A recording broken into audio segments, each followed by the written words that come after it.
Hi friends, welcome back for day 10.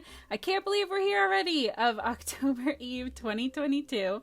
And today I'm going to be making a snow globe filled with glitter from Pink and Main, featuring all Pink and Main stuff because today is my design team day on Pink and Main's blog. So we're doing a twofer. So if you want to read about this, you can go read it over on their blog after you finish watching this video because you love and support me and I appreciate you. So we're going to be making one of these snow globes with the fall snow globe scenes. I have had a couple of the snow globe scene stamp sets, but I hadn't gotten the actual snow globe stamp or the dies. And so this is my first time making one of these snow globe scenes. And I did learn some things that I'm going to share with you. This did not go exactly as planned, but I like it enough that I refuse to remake it. So it's going to be a journey. The end result is still cute. I'm going to send it to someone in my family and I know that they'll love it. We're going to be pulling in the pumpkin season pattern paper and some pebble cardstock, and this is going to be so cute. So while we're here, before we jump in, make sure you hit that subscribe button. We still have 3 more days coming for October Eve, plus all my normal Friday videos for the rest of the year, so you're not missing out on any crafty inspiration. So this is me just trying to lay everything out and get an idea. I did die cut this pattern paper with the smaller insert. I wouldn't do this again. I end up cutting the same pattern paper with the larger frame because if you're making it into a shaker, it's a lot easier to line up your frames onto the full size background versus just the insert. So the insert cutting out of the background is great if you're making a flat thing, a flat element for your card, but if you're going to be making a shaker, I definitely would skip that step, save yourself the pattern paper, and just cut that from the bigger piece. And then to make my frames, I am taping my 2 dies together with washi tape just so that I know that all the frames are the same. I ended up making, I believe, about 8 frames out of white cardstock that I'm going to just layer up. You could definitely do like a couple of these out of craft foam if you wanted, or do I just had a hard time picturing using foam tape because the frame is pretty delicate and thin. And so I just thought that the easier thing would be for me to stack some cheap white cardstock that I got from the craft store on sale and not really sweat it. So I am going to speed through that process of cutting all of those out. And then for my front panel, I did use some packaging. This might not have been my best move. I'm thinking next time I'm going to try actual acetate sheets just so it's a little bit stronger. You'll see when everything's done. It didn't turn out bad, but my glitter definitely got stuck to sections of my background that I don't love, and it's sticking in parts to the acetate, and I think that or the plastic, and I think it's because it is that thinner, more flimsy plastic. Sometimes that works. For this one, I'm just not sure. So keep your eyes out for an updated snow globe video coming this fall, definitely before Christmas time. I love the scene sets from Pink and Main, so I know I'll definitely be bringing this back out again. So I trimmed down this beautiful teal leaf background paper from that same paper pack, and I decided I was going to be using that bear with the little pumpkins. So I'm going to I'm going to die cut out the little base for my snow globe from the same pebble cardstock that I'm using as my backer panel. So that pebble cardstock, the big piece, is cut to 5.5 by 4.25. My teal is cut to 4 by 5.25. So it just gives that tiny little frame. And then I'm going to just use liquid glue to stack all of my frames up, but on this first one I'm going to stamp my image. These are great because you could do a single layer card with this and have your scene right inside the stamped snow globe and not make a frame at all. Or you could try to make like a more flat shaker card with the glitter. That would be something a little bit different.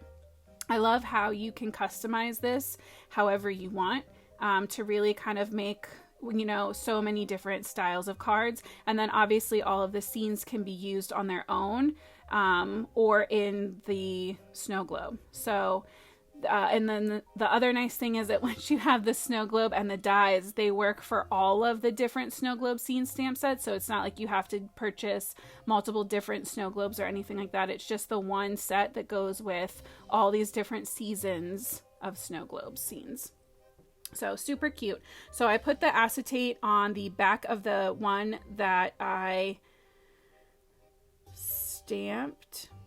Yep, on the back of the one that I stamped, and then I am just sandwiching that in between the one of the other frames. Or I put it on the front. I'm so sorry. You could do it either way. I put mine on the front of a regular frame and then attached the front panel on top of that to sandwich it, but you could go either order. This is me realizing that my background I cut was not going to work, so I trimmed it out from the bigger full piece, and I needed to add a few more of those frames just to make sure there was enough room. Originally I thought I was going to be using rhinestones, but I ended up deciding that the glitter was going to be a lot easier to use and would fit a lot nicer in this well, because I really didn't want my card to end up super bulky. I could have kept adding more frames, but I just decided to leave it where it was. So I'm stamping one of these little sentiments from the fall snow globe scene stamp set onto that little base. I'm picking it up with my Misty Door, and then I'm just taking the corners and kind of curving them up a little bit, and it just says Happy Fall, and I'm going to stamp it in some black ink. And then we're going to add a couple of the little individual leaves from the stamp set with a nice brown ink just to the sides, because I felt like it was a little plain. I like how it looks. It is definitely simple, but I wanted to add just a little something else too. So while we're in the Misty though, I'm going to stamp my cute little bear and pumpkin scene on some Copic Express It paper with my Simon Says Stamp Intense Black ink. These are my go-to Copic coloring combination. And I'm going in with my Copic markers just to start shading in my pumpkins first, and then my little bear. I use the same oranges for all of my pumpkins, and I'll have all of those colors listed down in the description box for you if you want to go down there and check them out. But I always do put the caps on the screen so you can see kind of what I'm doing as I'm working my way through. I just love this little scene. The bear and his pumpkins are just so cute, and I thought they would go perfectly with that background paper that I picked from the pumpkin season paper pack. There's something about the teals and the oranges combined too that just makes me so happy. And Pink and Maine is definitely big on having lots of that beautiful pattern paper and some really unique color combinations to pick from. There's definitely something for every style and every season. Also, while I'm on my soapbox about Pink and Maine, I want to throw it out there. I am on the design team, and so these products, most of them were sent to me to use. Some of them I did purchase myself, and I am under no obligation to make any videos using these items. I just wanted to share this one with you today because I think it turned out so cute. And especially as we approach the holiday season, I know I'm not ready for Christmas, but I know a lot of people are already starting their Christmas crafting. And so this snow globe would be an amazing thing to add to your collection if you don't have it already. And if you do have it, what better way to use it year round than breaking it out early for fall? You know what I mean? I decided to keep my bear pretty neutral using my E40 markers just to make him kind of a soft tan. I thought this would really go well with all the other brighter, more fun colors and would really help him to kind of pop with the orange glitter we're going to be pulling in to use at the end. So I'm just shading him in. I like to keep their faces as light as possible, but I did color in his little snout a little darker, again, just to create some contrast. And I do love blush on a little critter. So I had to go in with some R markers to add in his little blush marks. And because I have that teal pattern paper in the background, I decided to use some BG darker markers for the stem and leaves on my pumpkins, as opposed to something more yellowy that I felt like would kind of clash with that turquoise teal background in our pattern paper. So always keep that in mind too, that even if you're using, leaves need to be green in theory, but you can always kind of control what kind of green you're using or layer up different markers to get the effect that you're looking for. So I shaded in our little acorns, added highlights to the bear's eyes, and then I used the coordinating dies to trim that out. Here's me adding those little leaves with some light brown ink to the base of that snow globe. And this is so, so sweet. So I'm kind of using the bottom and that pattern to figure out where I want my bear to line up. I'm going to use liquid glue to glue him down in place. And here's one of the things that I think I did wrong. So when I stuck him down, a little bit of glue kind of leaked out on the side as I was pressing. And you can see there, I go back in and I add glue to this one little section, and it kind of overflowed, and I brushed it. Do you see that? I brushed it with my thumb. So I think it was still a little bit wet when I went to add in this gorgeous orange glitter.